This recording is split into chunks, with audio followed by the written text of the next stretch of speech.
Para esse ano, chegou no meio do ano a ter uma previsão de 0,5%, um pessimismo exagerado com a economia brasileira. E agora parece que rapidamente vamos resolver todos os nossos problemas e acelerar muito. Eu prefiro, na verdade, continuar nessa agenda de reformas, tá? E criar condições, de fato, para que a gente cresça 2,5% na próxima década. Esse é o desafio.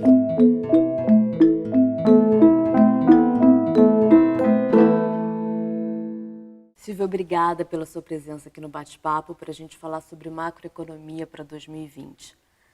A piora do cenário externo na economia e a demora na recuperação da confiança da indústria faz com que a gente tenha uma projeção de 1,8% de alta do PIB para 2020. Isso segundo o IBRE. Qual é a sua análise da projeção? Sem dúvida, né, o cenário internacional é de menor crescimento econômico. O ano passado, a economia mundial cresceu em torno de 3,7% e agora deve crescer 3%, e o ano que vem deve ficar mais ou menos nesse patamar, que é uma redução muito expressiva em relação à última, os últimos 10 anos de crescimento. E além disso, além dos problemas estruturais de crescimento, principalmente dos países desenvolvidos, nós temos crises políticas, geopolíticas, tensões comerciais entre Estados Unidos e China, que tem gerado uma redução do comércio mundial, afetando exportações de todos os países, e o setor industrial é o mais afetado. Afeta o Brasil também. E além disso, o nosso principal parceiro comercial, que é a Argentina, em bens industriais, está passando por uma recessão severa. Então, a gente estima que nesse ano a Argentina tirou 0,5 ponto percentual de crescimento do PIB, ou seja, a gente poderia estar crescendo mais em torno de 1,5% esse ano, a gente vai crescer 1,1%, segundo nossas estimativas. E as sondagens do setor industrial mostram que o início do ano ainda vai ser difícil. Então, com esse cenário internacional mais as nossas pesquisas, a gente avalia que 1,8% é um crescimento bom, aquém do que a gente gostaria, mas seria possível, sim. 0,5% a Argentina tirou esse ano?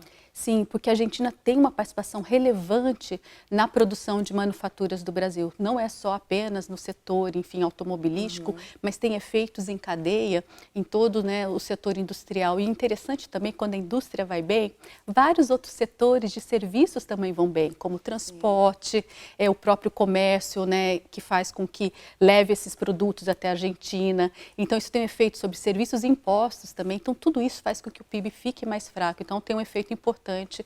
E o ano que vem, provavelmente, a Argentina não vai se recuperar tão bem assim. Então, é um efeito também negativo para o Brasil. Certo. A previsão da inflação para o próximo ano é de 3,5%, que deverá ampliar espaço para o Banco Central continuar reduzindo a taxa básica de juros. O que faz com que a previsão da nossa inflação continue baixa em 2020?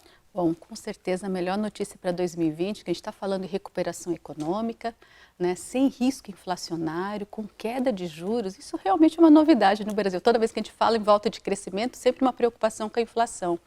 E não foi só baixo crescimento desse ano que gera essa baixa inflação. Não foi só isso. A gente sabe disso porque o próprio Brasil tivemos experiência de crescimento negativo, recessão e inflação descontrolada. A gente olha a Argentina, outros países que estão passando por isso.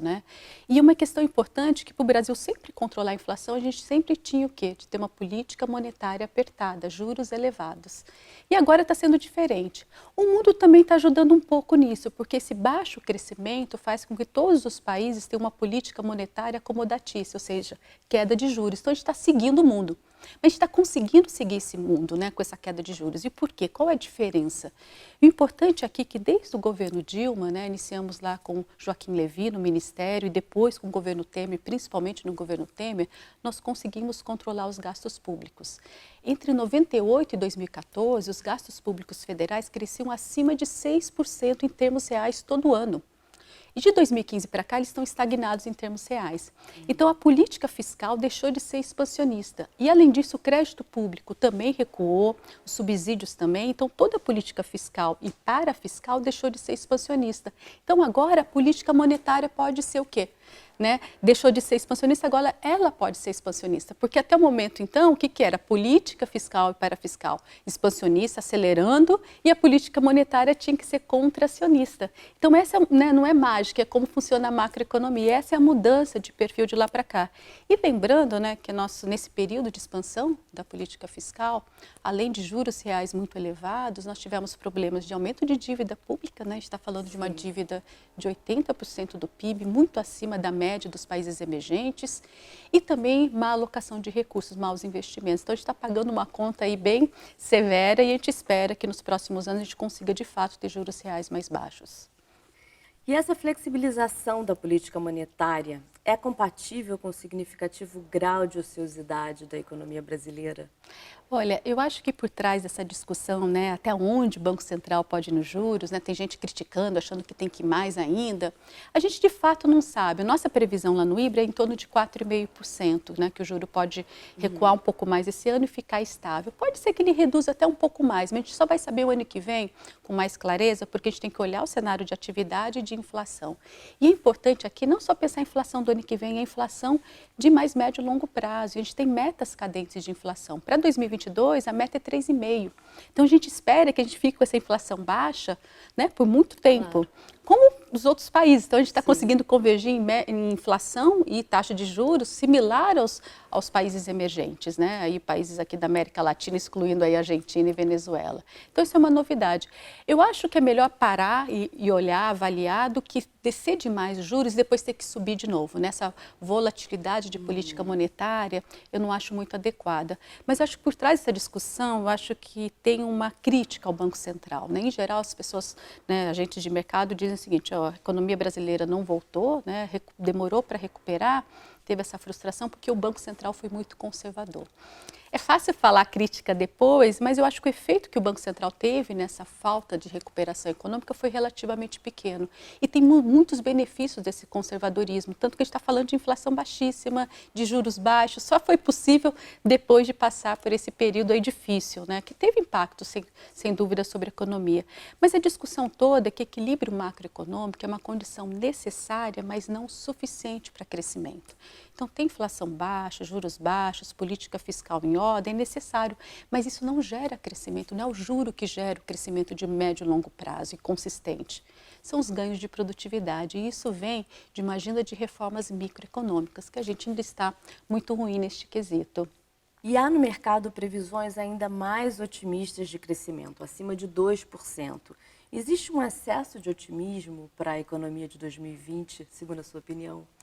Olha, eu acho o seguinte, como houve, né, uma frustração com o crescimento, e aí você vê a recuperação econômica ocorrendo, já parece que resolvemos todos os nossos problemas, né? Esse 1,8 eu acho que é um cenário um pouquinho conservador, no sentido, claro, se o mundo melhorar, se, por exemplo, um setor como a construção civil, que emprega muito, deslanchar de vez, a gente tem visto até sinais melhores desse segmento, né, com crédito voltando, pode ser que até a gente cresça um pouquinho mais, mas eu sou um pouco cautelosa, porque principalmente o cenário internacional e toda a questão da Argentina ainda atrapalha bastante o Brasil. E além disso, né, o mercado às vezes, né, por exemplo, esse ano chegou no meio do ano a ter uma previsão de 0,5%, um pessimismo exagerado com a economia brasileira. E agora parece que rapidamente vamos resolver todos os nossos problemas e acelerar muito. Eu prefiro, na verdade, continuar nessa agenda de reformas, tá? E criar condições, de fato, para que a gente cresça 2,5% na próxima década. Esse é o desafio, né? Então, não é só crescer em 2020 um pouco mais. E eu falo muito que a gente saiu da UTI, mas não do hospital. Então, a gente tem ainda um longo tratamento aí para gerar esse crescimento potencial mais elevado. Para a gente ter alta. Com certeza. Tá ótimo, Silvia. Muito obrigada pela sua presença aqui no Bate-Papo. Eu que agradeço. Obrigada.